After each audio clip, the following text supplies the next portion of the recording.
you'll hear a cheer as this flag starts to come down.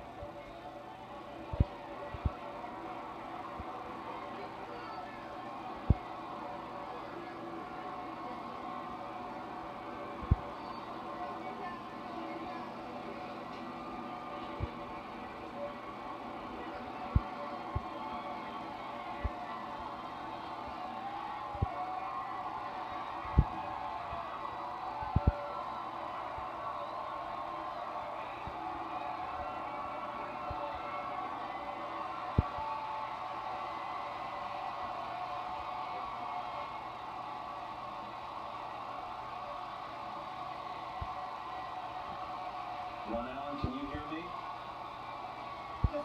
Just give me a sense for what you're seeing and hearing. I'm hearing a lot of emotion. I see a lot of teary eyes. I see a lot of people straining to take in every second of this moment. I see a lot of relief. I see some anger. I see some small Confederate flags in the crowd. And I've heard those voices so loudly and clearly who point out that this is a memorial to tens of thousands of young men and women who gave their lives for a cause that they were told to go fighting. This is a war. And those who cling to this flag don't care whether it was wrong or right. They want their loved ones, their ancestors honored.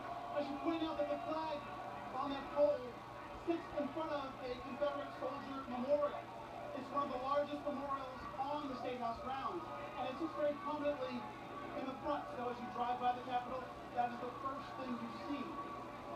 The flag, of course, will not be there any longer, but others point out that that is enough of a monument, along with many others here, to honor the memory of those soldiers. But this is a moment when South Carolina is really desperate and trying to move on.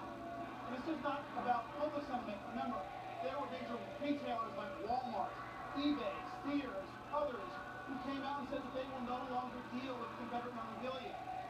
There has been a ban by the NCAA of having championship sports, college sports here in South Carolina because of this flag, and that has now been lifted. In the debate in the House the other night, a lot of representatives emphasized the economic impact that this flag being here has had on South Carolina, and the hope that that will now change. Again, bursts of applause. People yelling, take it down.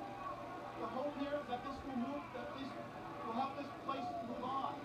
And what I really see, Matt, what I'm focusing on is the faces of the loved ones who lost at Mother Emanuel Church. There is a large contingent here. I also see the pastor of that church, Reverend Norval Goff, who has had to preside over 9 separate funerals in the past couple of weeks. We went to many of those funerals. They were emotional, they were gut-wrenching, they were also inspiring because of the forgiveness and the grace that these families have shown throughout this, as we can now see the flag being marched across the State House grounds. But I see a lot of tears in the eyes of those families. I see some measure of relief.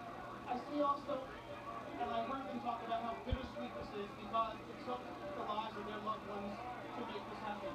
And those 9 were such innocent and ordinary people, a librarian, a track coach, a young man who just finished college and who was dreaming of being a barber, an entrepreneur, mothers, fathers, grandfathers, the oldest, 74, the youngest, 26. Ron, let me jump in for a second.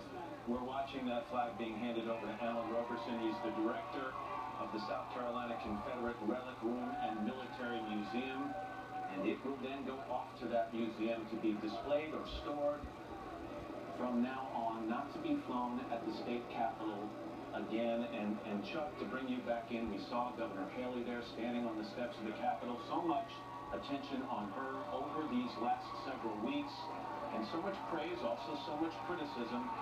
What has this done to impact her career and her political future? Well, look, you can't help but say that this is a case where her acts as a governor in the state have gotten national attention, given her national exposure.